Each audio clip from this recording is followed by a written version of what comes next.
नमस्कार मंडळी. घरोघरी मातीच्या चुली या मालिकेच्या आजच्या पुढील भागात आपल्याला असं पाहायला मिळालं, आता सारंग आहे तो ऐश्वर्याला बोलत असतो, नक्कीच काहीतरी शरुताईचं झालेलं आहे, नाहीतर शरुताई असं आत्महत्याचा प्रयत्न नाही करणार. असं आता इकडे सारंग आणि ऐश्वर्या दोघेही बोलत असतात. तर ऐश्वर्या म्हणते, हो मला पण असंच काहीसं वाटतंय.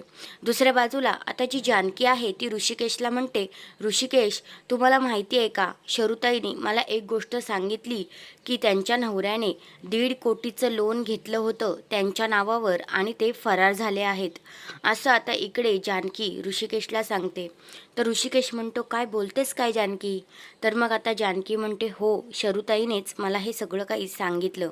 आणि शरूचा तर वेगळाच प्लॅन असतो बरं का. शरू आता फोनवर बोलत असते आणि म्हणत असते, माझ्या नावाची जी काही प्रॉपर्टी आहे ती मी इथनं घेऊन गेल्याशिवाय गप्प बसणार नाही. असं आता इकडे शरूचा प्लॅन चालू असतो. आताही नक्की कोणाशी बोलते यावर तुम्हाला मी एक नवीन ट्विस्ट टाकेलच, तो तुम्ही नक्की पहा. तर हा आहे आजचा पुढील भाग. तुम्हाला कसा वाटला ते कमेंट करून नक्कीच सांगा. धन्यवाद.